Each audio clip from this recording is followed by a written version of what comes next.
Any questions for Louise and Ivry, the speaker? Thanks. No one feels free to speak at a free speech event. Ty. There you go.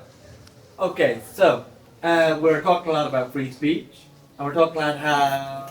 My question is: has speech, expression, debate gotten freer or less free in, like, let's say, the last 40 years? Because on one hand, we definitely now feel that we can express less, talk about less than we could 10 years ago. However, other people might argue, not my opinion, devil's advocate, but other people might argue that we talk a lot more freely about social and personal issues now than we did before. Just to take one out of the bag, people talk a lot more freely about sex now than they did, or at least say they do, than they did 10 or 20 years ago. Has speech gotten freer or less free in your own experience? And perhaps between, like, is there some kind of connection between one kind of free speech and another kind of free speech? Louise, do you want to start on that? You've written extensively on that specific aspect of... I think that... I think what cancel culture actually is, I think the way that people use it in practice is people suffering serious personal and professional and sometimes legal repercussions for saying things that were completely acceptable 5 minutes ago. I think that what we've experienced over the last 40 years has been very, very sudden ideological change so that new things have become blasphemous. And anyone who hasn't been paying incredibly close attention and has not decided to be entirely obedient to the new regime very easily finds themselves on the wrong side of those new blasphemy codes. I think, would you agree, Konstantin, that it's... Did you want to say something else? No. Well, first of all, I think the reason people are talking more about sex is, statistically speaking, they're having a lot less of it. And I don't just speak from personal experience. But I think there is this deliberate confusion that happens around this issue. People confuse the kind of... there's a conversation, whenever you say anything about free speech, people go, oh, you're just whining about political correctness, like those guys in the 90s who thought free speech is when you could grab women's asses without permission. Do you know what I mean? That isn't really what free speech means. So I think what we have to be able to say is we have to delineate clearly between the different types of things that we mean. Were we freer to make jokes 40 years ago? Yes, we were. I say this as a comedian. Comedians are now walking on eggshells all the time. Does that mean that all the jokes that were made 40 years ago are jokes that we would now approve of? No, it doesn't. It doesn't. I've just come back from Austin in Texas, where Joe Rogan has set up a comedy club. The stuff that they say in there is crazy. I mean, you'd probably get arrested here for saying some of the jokes that they do. So these things are all relative and contextual. What we can joke about is very different to what we can say. What we can say in one context is very different to what we can say in another context. So I think we have to disentangle those two things. But I think we have to be honest and acknowledge that in the last 10, 15 years, as you say, particularly in the political realm, particularly in the realm of social and cultural conversations, the window of the things that we're allowed to discuss and the things that we're allowed to express is narrowed tremendously. I'll move over to you in a second. I'd just say, going back to your earlier point about how in Britain police will arrest someone for sort of mild tweets but do nothing about Hamas flags. A lot of that has to do with fear. Yeah. I mean, it's the fear. Arresting someone like Harry Miller, who's most of you won't have known, he's an ex-policeman who did some sort of silly limericks attacking trans issues. Arresting him has no consequence. Arresting Hamas supporters leads to potential riots. So a lot of it is police fear of the consequences. That seems to be the best possible reason to arrest those people. If we have a group of people of whom the police are terrified, those clearly seem to me like exactly the sort of people that we should be arresting, surely? Yeah. Yeah. Yeah, Louise?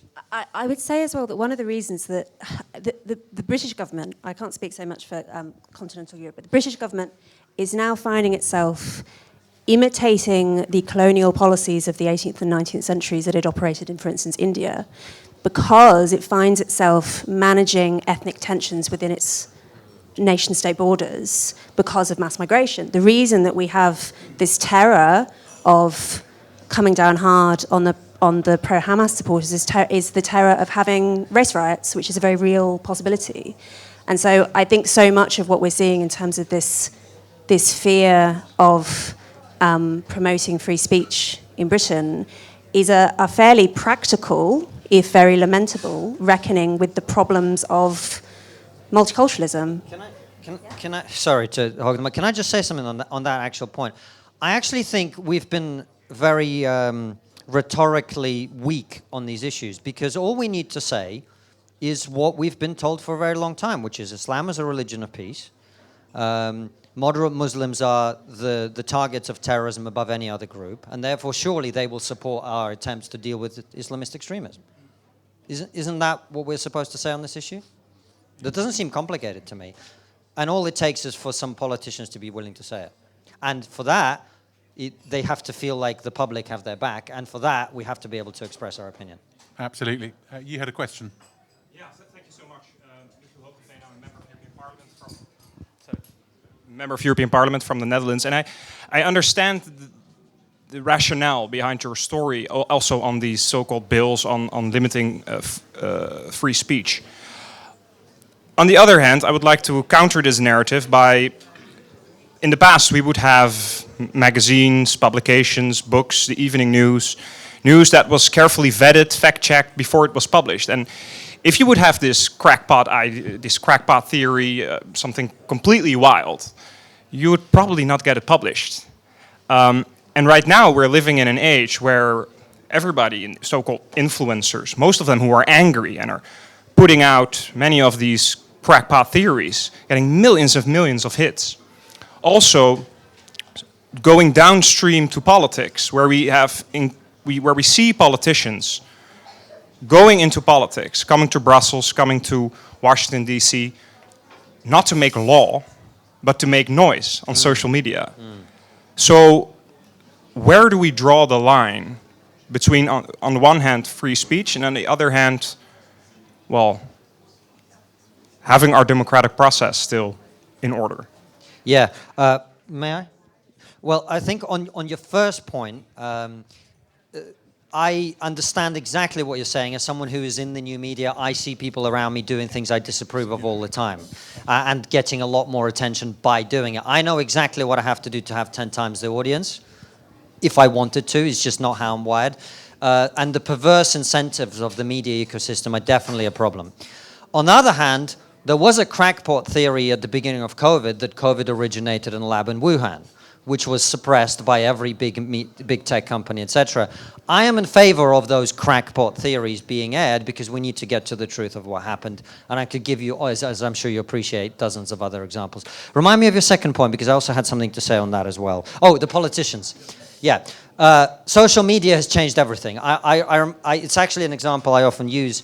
You may not know who these people are, but I remember a debate between William Hague and John Prescott in the British House of Commons. John Prescott was this working class guy, couldn't string a sentence together, and William Hague, who actually is also a working class guy, but he had a very good education and he speaks beautifully and whatever. And they had a debate in which William Hague basically mocked John Prescott for being working class. And John Prescott didn't turn around and say, oh, I'm this victim, I'm oppressed. He said, on this side of the house, we may get the words wrong, but we get the judgment right. In other words, the debate was kind of healthy. It was a sporting event as opposed to battle. Social media has changed that. Can we uninvent social media? I don't think so, right? So we as human beings are going to have to learn how to work in this new environment in a constructive way. And politicians are just other human beings who are going to have to do that. Just one very small addition, which is obvious, but I think about it all the time. The first Reformation was partly triggered by the invention of the printing press, and what we're experiencing is the digital revolution, and we're in the absolute foothills of it. So I love making predictions, but I don't make a prediction on this one because it's just too enormous a revolution, I think, to really understand at this stage. Well, the first one caused 2 centuries of religious war. The first Reformation. So we're doing okay. We're doing okay so far. Does anyone have one last question? Yeah.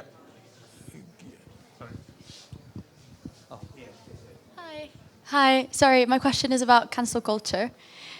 Do you think that perhaps there might be a future in which cancel culture backfires enough that it becomes a stamp?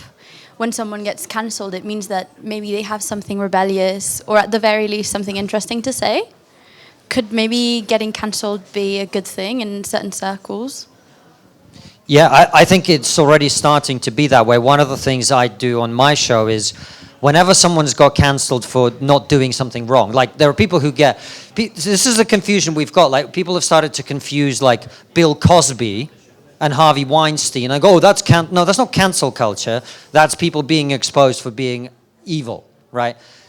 Cancel culture is when people say something innocuous or something that we all know, and then their livelihoods are taken away, etc. What I try to do with those people is bring them on our show. I'm sure here at Signal you'll be doing similar things. We have big audiences now. We're building our audiences, and we can say, you know, the power of the mainstream media is waning rapidly, and they are held almost in as much contempt as politicians, I'm sorry to say to our good friend here. The opportunity to counter the narrative is now there. My view is the way to defeat cancel culture is to celebrate and welcome people who get cancelled for saying the right thing, to give them an opportunity to create, you know, we're in the early stages of it. Not everybody can get cancelled and have a successful podcast, but as we grow, as things expand, you know, people are going to get a book deal. People are going to get this opportunity, that opportunity. Someone will offer them a job in an institution that doesn't celebrate cancel culture or in a business. So I think that is how we end cancel culture. And by the way, I have lots of kind of woke lefty friends who are moving away from that worldview because they see either their own friends getting cancelled or themselves have the experience. One of the things I find mind-boggling about these people is they have absolutely no ability to project into the future or have any empathy with anybody. So they don't realize the weapons they wield will be used against them.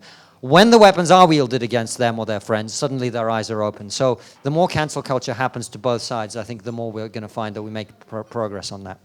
Louise? I mean, what we're talking about here is really two broad factions operating across the West.